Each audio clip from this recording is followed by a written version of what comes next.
Halo guys, nama gue Stefan dari StefTech, dan di video kali ini kita bakal review dan lebih tepatnya kita nggak bakal review sih, lebih kayak bahas pengalaman gue pakai ini. Dan yang kemarin gue bilang, katanya kan gue bilang kemarin itu bakal reviewnya agak lama. Sorry, gue ini bakal dijual agak cepet ya, jadi I'm sorry kemarin gue bilang kayak gitu. Jadi kenapa gue jualnya cepet, karena ada alasan yang gue nanti bakal bahas nanti di konklusi. Tapi sekarang kita review dan sedikit rambling aja, jadi ini reviewnya nggak kayak review StefTech biasa, ini reviewnya lebih kayak pas ROG Ally aja, lebih ke ngobrol-ngobrol. Tapi ya, pertama kita bahas dulu untuk harganya sekarang ya.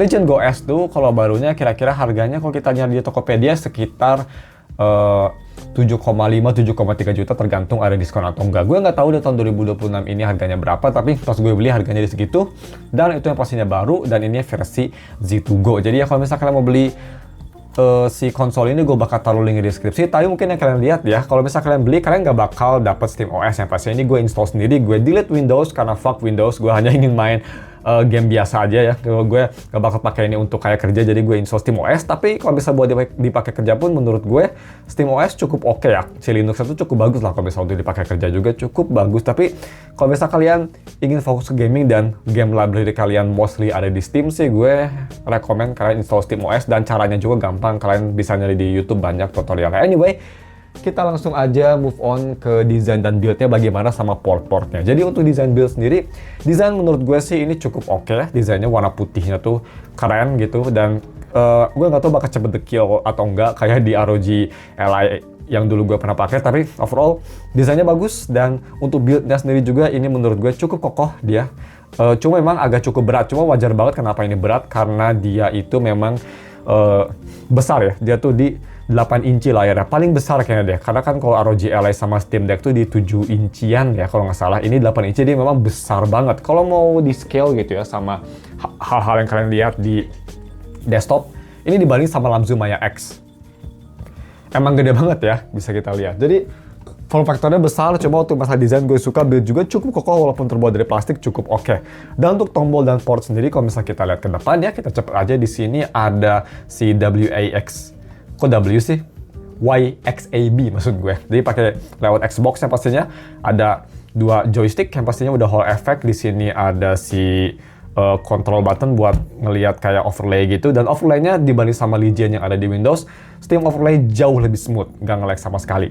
Di sini ada select button ya pastinya, well start button ya lebih tepatnya. Dan kalau misal ke kiri di sini ada select button, dan di atas ada Legion button. Tapi kalau misal kalian pakai SteamOS, ini bakal ke Steam option ya. Kalian bisa nyari di sini untuk option-optionnya. Dan untuk masalah si touchpad sendiri, untuk update Steam Beta sekarang touchpadnya masih belum bekerja, tapi Steam bilang katanya bakal bisa bekerja. Ada D-pad yang cukup enak tombolnya, gue bisa bilang. Dan ini D-padnya matte ya, nggak glossy kayak di ROG Ally. Di atas di sini kita ada volume button, ada si power buttonnya. Ini power buttonnya juga ngasih tau indikator, nanti kita bakal bahas ya indikatornya apa aja. Dan di sini ada headphone jack dan dua Type-C yang udah support DisplayPort, dan yang pastinya dua-duanya bisa dipakai untuk charger. Kalau misalnya kita ke bawah, di sini ada si micro SD slot. Penempatannya benar ya, nggak kayak ROG Ally, nggak di sebelah heatsink, jadi nggak bakal rusak. Dan di belakang, di sini ada dua makro, dan di sini ada ini nih. Gue lupa lagi namanya, tapi ini apa ya namanya tuh, kayak range lock gitu. Kalau misalnya di CRT sama LT itu bisa di lock ya. Jadi, nah, misalkan kayak gini kan buat balapan gitu, ini kalian bisa lock, yang pasti bakal lebih enak buat main FPS. Ini fitur yang menurut gue lumayan bagus ya.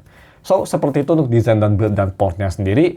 Terus kita bahas aja bagaimana langsung untuk rambling performanya. Jadi kita bahas sambil kita main Wuthering Wave aja. Tapi sebelum kita main Wuthering Wave, gue mau bahas bagaimana performa yang ada di SteamOS sendiri.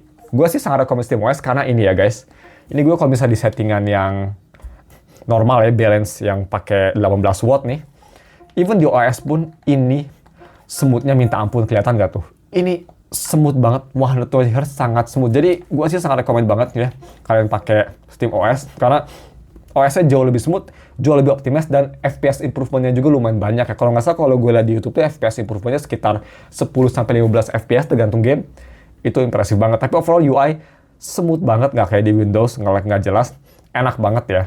Dan kita langsung aja launch Wuthering Wave sambil kita ngobrol-ngobrol gimana performanya. Sambil nunggu game ini nge-launch, gue sempat coba main kayak Monster Hunter Rise dan Dying Light The Beast ya. Main Dying Light The Beast yang game berat banget, itu game AAA baru. Di settingan sekitar low setting itu gue di 800p resolusinya, dan gue pakai FSR yang balance, bisa kita lihat performanya cukup bagus ya, cukup oke ternyata performanya. Jadi dapat 30 fps dan itu tuh stabil, nggak ada stutter, nggak ada dip, jadi enak gitu. Bisa kita lihat main Dying Light di Z2 Go yang walaupun bukan chipset paling ekstrimnya ya, bukan Z2 Extreme, masih oke juga. Dan kalau misalnya kita switch ke Monster Hunter Rise, ini enak banget ya. By the way, tadi di Dying Light Beast gue ada settingan performance mode yang pakai 30 watt, kalau di plug, kalau di unplug 25 watt. Monster Hunter Rise kalau misal pakai plug bisa kita lihat itu FPS di atas 60 ya, 80, kadang 100 malah. Enak banget, nyaman banget main Monster Hunter Rise di sini karena kan bukan game berat juga, itu kan game yang portnya tuh dari Switch ya, jadi wajar kenapa performanya bagus. Dan kalau misalnya kita turunin ke balance mode yang pakai sekitar 18 watt, masih dapat 60 fps stabil, dan yang pastinya bagusnya pakai low watt, lebih tahan lama baterainya karena ya baterainya di sini nanti kita bakal bahas nggak sebagus yang kita kira sayangnya. So seperti itu untuk performanya. Dan ya tadi kita seperti biasa Wuwa harus quit dan masuk lagi karena dia habis update ya. Untuk Wuwa sendiri nanti kita bakal lihat settingannya. Dia settingannya sayangnya kalau di native resolution kurang kuat ya, jadi nggak kayak di Z1 Extreme. Di sini agak kurang kuat karena Wuwa tuh memang CPU intensif ya, sangat berat di CPU, dan seperti kita tahu Z2 Go tuh agak sedikit lemah untuk CPU-nya, jadi nggak sekuat Z1 Extreme. Jadi kalau misalnya kita main game berat gitu ya, yang CPU intensif kayak Wuwa, memang dia bakal kerasa banyak frame dip, walaupun frame rate-nya kayak 40, tapi kalau banyak something happening ya, apalagi gua banyak efek, nanti kita juga bakal lihat, bakal agak ngedrop untuk si FPS-nya sendiri. Yang agak menyayangkan, tapi ya, it's okay lah.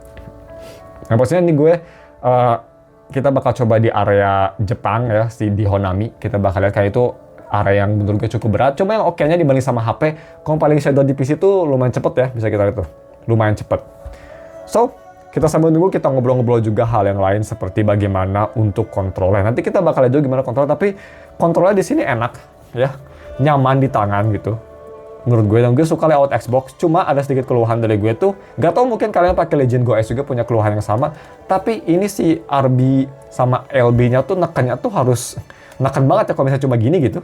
Dia tuh nggak ke fully trigger, walaupun dia bunyi gitu ya, bunyi kayak sek gitu, tapi kerasanya nggak ke fully trigger gitu. Jadi kalau misalnya kalian mencet ini tuh nggak bisa pelan-pelan, harus kayak ditekan. Soalnya kalau bisa enggak, tapi kalau udah bunyi klik ya, karena dia nggak ke-trigger. Nanti kita bakal langsung praktekin ya. Tapi ya, itu keluhan gue aja, harus agak neken dikit. Tapi selain itu sih, walaupun besar dan beratnya di 730 gram, ini masih enak banget. Jadi kita langsung lihat aja gimana performanya. Kalian bisa lihat di sini ya untuk FPS di kiri atas ini. Overall sih menurut gue untuk main Wuwa masih comfortable, dan FPS-nya walaupun naik turun tapi masih oke. Nah, kita lagi di sini dan kita lihat dulu gimana yang tadi gue bilang ya, masalah controllernya nih. Jadi ya kalau misalnya kita coba lari ya, lari kan kayak gini. Ini gue udah mencet ya, lari.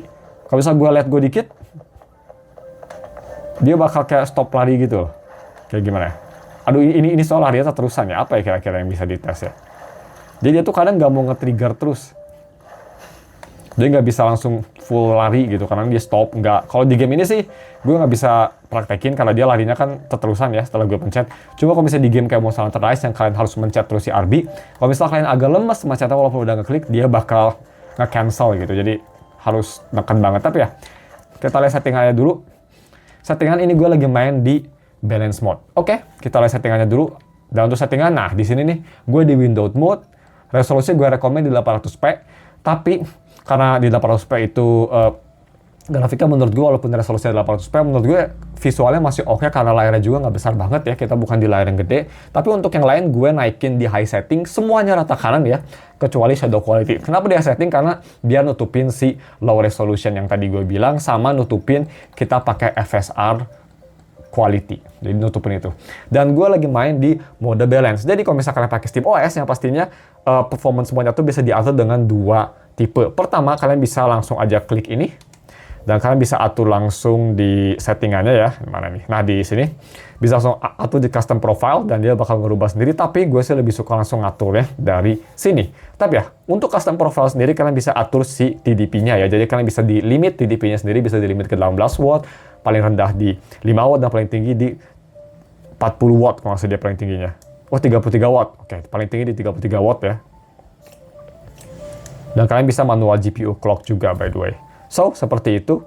Dan untuk settingan modenya sendiri sih kalau misalnya kita lihat ya, ini gue lagi di balance mode, dan cara nge-cycle-nya tuh kalian pencet ini nih, si Legion buttonnya, pencet tahan dan pencet Y. Kita lihat ini ganti ke merah yang artinya performance mode, dia bakal nge-pull 25 watt unplug, kalau dicolok bakal nge-pull 30 watt. Kalau bisa kita klik lagi. Nah, ini yang ungu tuh custom mode yang tadi gue bilang, karena bisa atur customnya di sini ya. Tapi sih, untuk sekarang aja gue pengen lihat gimana full performance, jadi kita bakal atur di game mode aja yang nge-pull 25 watt, 25 sampai 30 watt ya. So, kita close aja dan kita lihat gimana untuk performance-nya. Jadi, kalau bisa kita lagi di Honami gini ya, FPS-nya bisa kita lihat, kita dapat FPS sekitar 48 FPS-an. 50, 48, dan menurut gue FPS gitu oke banget ya. Dan gue rekomen banget main di resolusi 800p. Tadi gue bilang settingannya udah gue liatin, dan gue hampir lupa bilang juga, gue rekomen kalian nyalain ini nih. Kita kalau misal ke bawah ya, ke bawah performance, ada scaling mode-nya nih. Gue rekomen kalian nyalain scaling mode-nya ke sharp, karena kalau misalnya di 800p kan agak kurang sharp ya. Bisa dikesharpin, tapi jangan full sharpness-nya di 5. Kalau full sharpness di 5 itu kelihatan kayak gak enak lah, kayak geleh gitu, kayak terlalu sharp ya, over sharpen. Di 2 aja itu udah cukup. Sekarang kalau misalnya kita kesini, 1 agak kurang, 2 menurut gue pas. Jadi kelihatan tuh kayak high res sebenarnya, tapi gak se-high res itu. Dan bisa kita lihat ini, karena kita dibantu juga sama rata kanan, jadi visualnya masih cakep banget ya, sama kayak Cisa. Cakep banget visualnya kalau misalnya kita coba mau zoom. Detailnya juga kita masih dapat tuh, kelihatan nggak? Walaupun ini 800p, karena memang layarnya cuma 8 inci, jadi nggak kelihatan beda jauh banget. Dan gue rekomen kalau misalnya kalian punya Steam Deck atau ROG Ally, dan kalian ingin 60 fps, tapi gamenya nggak kuat gitu, atau konsolnya nggak kuat, cobain turunin ke 800p. Itu menurut gue bakal lebih bagus. So, seperti itu. Kalau misalnya kita mau coba jalan-jalan gini sih, bagus ya, grafiknya juga masih kelihatan vibrant banget. Sedikit minus kalau misalnya di low resolution bisa kita lihat kadang ada anti-aliasing gitu, kayak di jauh-jauh tuh kelihatan rege-rege ya, walaupun udah pakai anti-aliasing nyala, tapi itu wajar. Dan kalau misalnya kita mau coba quest aja ya, kita coba quest biasa nih, yang exploring, dan ini questnya menurut gue lumayan berat karena ini drop FPS banget. Nanti kita bakal bandingin kalau misalnya kita open world biasa ya, kayak di Rinasita atau di Septimon. Tapi ya, Honami sekarang menurut gue ini paling berat sih untuk visualnya. Kalau misalnya kita coba jalan-jalan aja di sini, kita coba do that. Kita langsung aja gas, atau coba kita optimize dikit ya. Oke, udah optimize. Wait, gue jual-jual bentar dulu, udah kepenuhan nih. Kita jual, sell. Nah, kita coba langsung gas ya. Nah, oke. Baterainya memang kalau misal di performance mode ini ya, kalau handheld hanya tahan sekitar 1,5 jam. Jadi nggak beda jauh sama ROG Ally, karena memang ROG Ally sama ini baterainya nggak beda jauh ya. Cuma sekitar beda 5 watt hour gitu. Di ROG kan 50, di sini 55 watt hour. Jadi nggak beda jauh, walaupun memang size-nya lebih besar. Gue nggak tahu kenapa Lenovo nggak bisa ngasih baterai yang besar sih. Semoga di Lenovo Legion Go S2, ya misalnya pakai Z3 Go, mudah-mudahan lebih gede ya baterainya, itu yang gue harap. Tapi ya, kita udah di sini dan bisa kita lihat kalau misalnya lagi di mode Expedition gini ya, Expedition 33, FPS-nya memang turun ya, nggak 40 lagi, FPS kita di 30, dan kalau misalnya lagi combat, bakal agak sedikit stutter. Dan kalau ada stutter gitu ya pastinya gara-gara Z2 Go sayangnya chipsetnya kurang bagus untuk CPU performance, jadi agak struggling. Tapi kalau misalnya kita coba lawan nih, sebenarnya masih oke ya. Dan yang gue suka sama main di PC itu walaupun kita di 800p, tapi visualnya masih jauh lebih bagus dibanding mobile. Wajar banget karena WUA, Kuro Games ya, dia benar-benar nge-push banget grafiknya di PC dibanding di mobile. Jadi even di low setting di PC pun lebih baik daripada max setting di HP. Dan overall sih, dengan feedback dan haptiknya ya, Lenovo ini menurut gue haptiknya bukan yang paling bagus, tapi udah cukup enak. Dan untuk buttonnya juga responsif, dan overall main pakai physical button dibanding touchscreen menurut gue kerasa jauh lebih enak, dan ya lebih nyaman aja, lebih apa ya, lebih responsif, lebih nyaman, dan lebih proper aja dibanding main di touchscreen. Tapi sih itu mungkin gara-gara gue udah tua aja kali ya. Bagaimana menurut kalian? Kalau gue sih masih lebih prefer pakai physical button kayak gini karena tangannya gak ngalangin layar dan kerasa lebih responsif dan lebih proper. Itu sih yang gue rasa ya. Kita ganti-ganti gitu ya. Kita pakai ultinya ini, Cisa FPS ya, bisa kita lihat turun ke 23 dan kadang 17, dan itu fluctuate kayak gitu tuh seperti tadi gue bilang gara-gara CPU-nya nggak kuat dia sayangnya ya. Itu sih. Bisa kita coba kesini ya, kita lawan tuh kayak mini boss gitu. Kita FPS di 30, 35. Overall tapi untungnya walaupun FPS rendah naik turun gini, gue rasa gak separah kayak main di HP dengan FPS yang sama ya. Kalau di HP tuh 30 FPS kan nyebelin banget, tapi kok di sini masih oke. Mungkin gara-gara pakai physical button ya, jadi masih enak aja gitu. Gue rasa masih kerasa responsif aja. Wow, treasure spotted. Kita buka map. Dan speaker juga kalian bisa dengar ya. Menurut gue untuk speaker juga di sini kualitasnya bagus. Dia bisa keras, dia 2 watt speaker. Dan detailnya oke. Mid range-nya juga kerasa, cuma sedikit keluhan yang gue rasa ini bass-nya agak kurang. Kalau misalnya mau dibandingin sama Steam Deck sih, ini lebih bagus ya. Steam Deck agak sedikit mendelap suaranya, tapi kalau misalnya mau dibandingin sama ROG Ally menurut gue jauh lebih baik sih speakernya. Lebih kerasa luas soundstage dan bass-nya lebih kerasa, lebih imersif. Kita bisa ke kanan, kita bisa ke atas, kita bisa ke sana juga.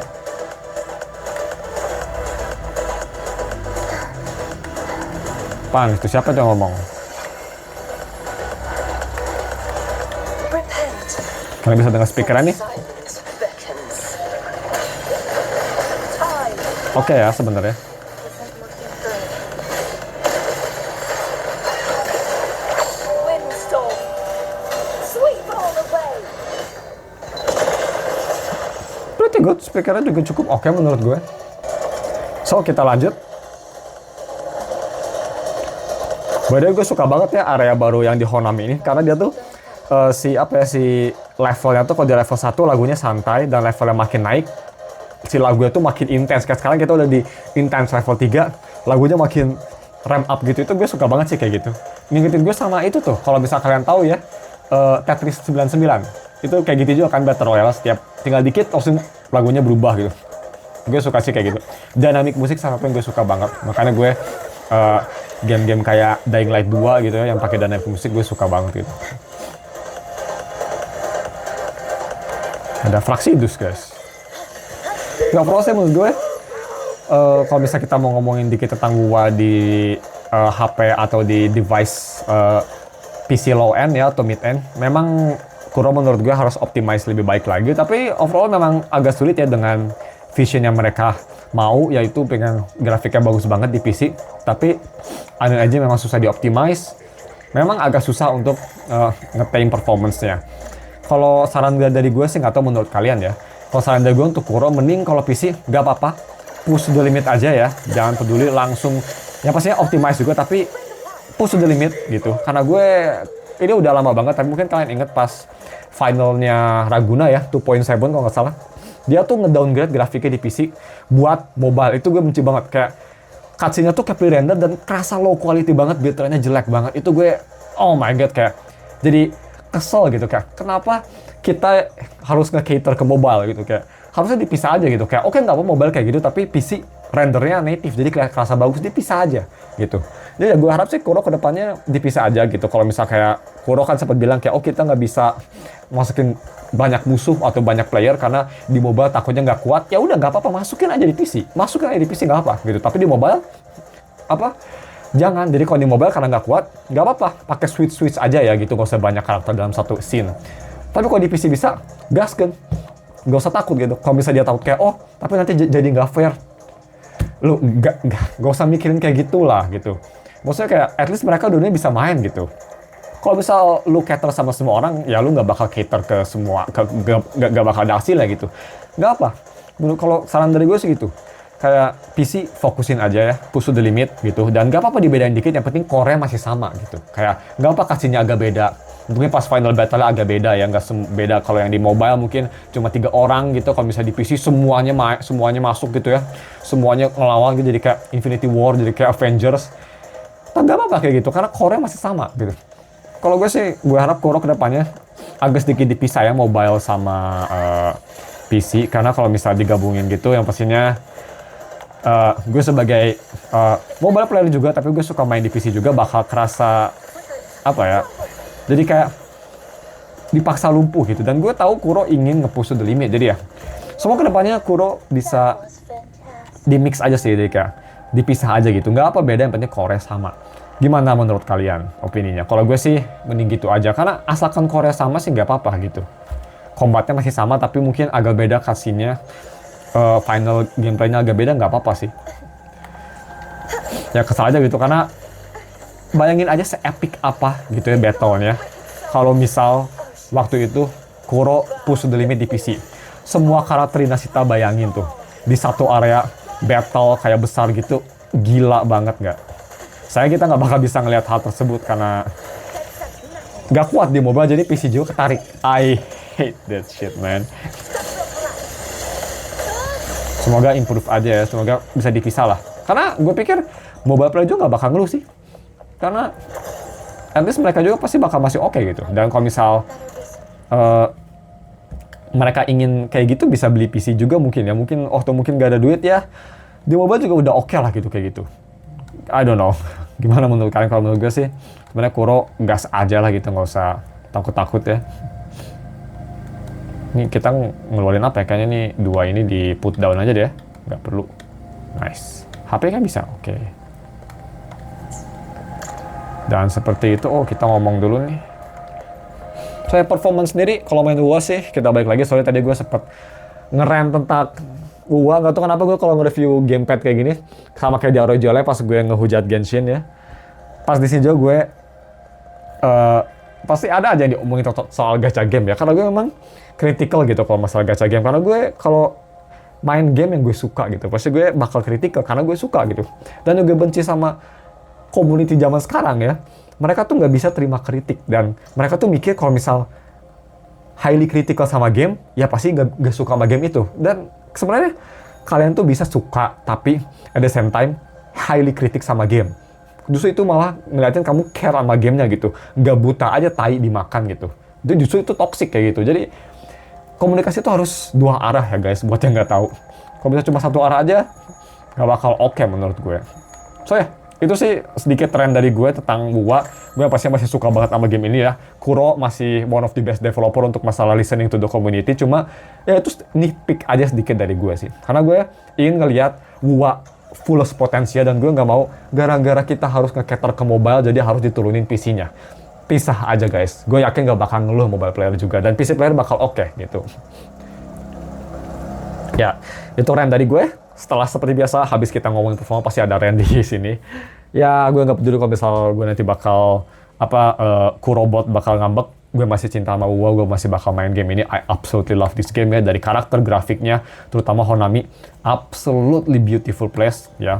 Dan gue nggak sabar pas Lahairoi keluar. Yang pastinya pas video ini rilis Lahairoi udah keluar, tapi damn, just look at this.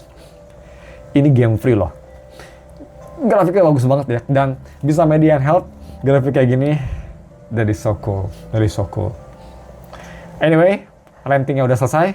Kita langsung aja bahas konklusinya sambil kita nongkrong di Septimon ya. Karena mungkin ada yang penasaran kira-kira gimana sih kalau main di Septimon.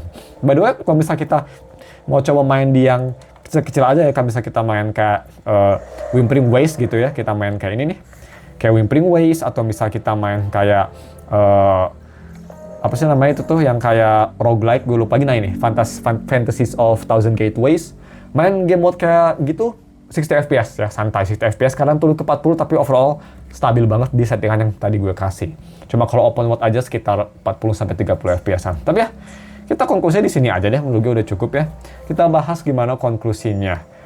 Apakah gue rekomen si Lenovo Legion Go S dibanding sama ROG Ally biasa ya, karena gue konsol hanya nge-review Steam Deck sama ROG Ally.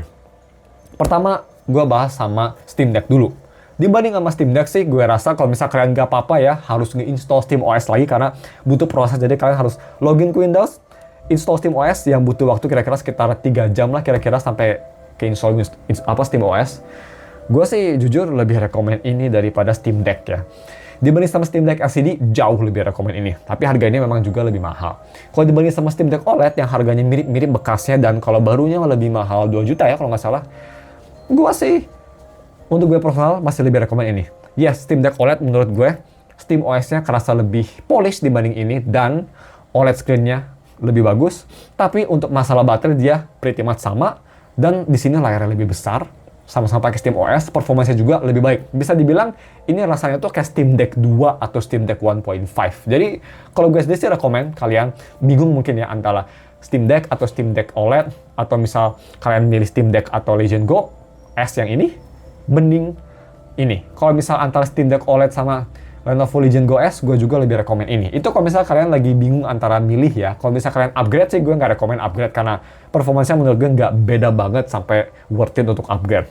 Tapi kalau misal kalian dari Steam Deck LCD, menurut gue upgrading masih cukup oke. Cuma kalau dari OLED sih, jangan ya. Keep your Steam Deck. Terus bagaimana di ROG Ally? Dimana sama ROG Ally, kira-kira gue rekomen mending yang mana? Sayangnya ROG Ally udah nggak ada barunya ya, udah di discontinue. Jadi kalian hanya bisa nyari bekasnya. Tapi banyak toko yang punya bekasnya dan kalau gue lihat garansinya masih panjang dan umurnya tuh paling lama juga sekitar 8 bulanan. Yang menurut gue masih oke umurnya. Itu harganya juga lumayan murah ya, di sekitar 6 jutaan kalau gue lihat di Tokopedia atau di Shopee itu.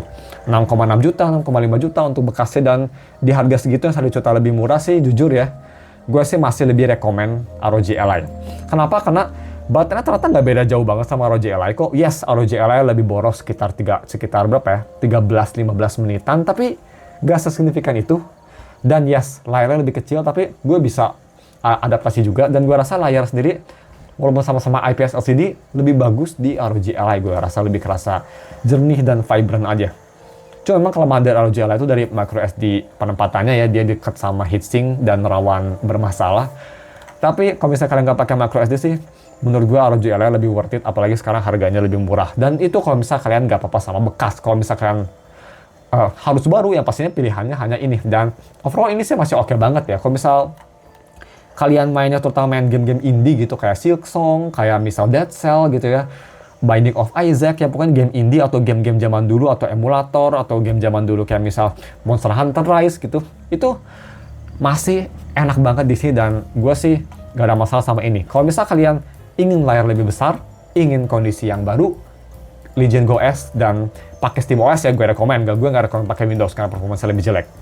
Worth it banget. Kalau misalkan oke sama yang bekas gitu ya, harga bekas tapi masih bagus juga, baterainya agak sedikit worse tapi nggak beda jauh, layarnya lebih kecil, gue sih rekomen ke ROG Ally karena Z1 Extreme terutama untuk main game yang CPU demanding jauh lebih kuat ya, lebih konsisten FPS-nya dibanding di sini. Karena kemarin pas gue coba tes WA ya, WA 2.0 sih, tapi bisa kelihatan pas dulu banget gue coba tes WA 7 bulan yang lalu kalau nggak salah, bukan 7 bulan, setahun yang lalu malah ya, itu performa UA jauh lebih bagus dan bisa run native di FPS yang lebih acceptable gitu dibanding ini. Kalau ini kan harus 800p. Jadi ya seperti itu menurut gue konklusinya. Kalau dari Steam Deck LCD bisa upgrade. Kalau misal udah punya. Kalau Steam Deck OLED jangan ya, mending stick di Steam Deck OLED aja. Tapi kalau misal bingung, dibanding Steam Deck gue lebih rekomen ini. Dan kalau bisa kita lihat dibanding sama ROG Ally, gue malah lebih rekomen ROG Ally karena that pure performance-nya lebih bagus. Karena gue pakai high-end PC, jadi gue karena ingin performance-nya lebih oke juga. Cuma memang caveat-nya dia bekas dan si ininya nih microSD di atas yang nggak di bawah kayak di Lenovo atau di Steam Deck, jadi gampang rusak juga, itu yang harus diliatin. So, cuma segitu aja sih untuk konklusinya menurut gue. Untuk gue sendiri kayaknya gue nggak bakal nge-keep Lenovo Legion Go S ini sebagai main handheld gue bakal jual, dan ya pastinya kayaknya pas video ini rilis udah terjual di Tokopedia, gue kayaknya bakal ganti ke ROG Ally. Kalau misalnya gue ganti ke ROG Ally, pastinya minggu depan bakal ada video reviewnya di tahun 2026. Ya kita lihat aja ya, apakah gue bakal switch ke ROG Ally lagi. Anyway, cuma segitu dari videonya. Thank you for watching, dan kalau misalkan ada pertanyaan bisa komen di bawah. Dan kalau misalkan suka sama konsep handheld kayak gini, karena gue plannya tuh kalau misalkan nge-review handheld, gue bakal kayak gini aja, gue nggak bakal terlalu technical gitu, gue bakal ngebahas pengalaman aja jadi kayak podcast gitu, curhat ke kalian. Dan ada selipin sedikit curhatan game yang gue mainin. Bisa komen di bawah juga. Thank you for watching, dan ketemu lagi besok atau minggu depan untuk video review gadget atau device lainnya. Goodbye.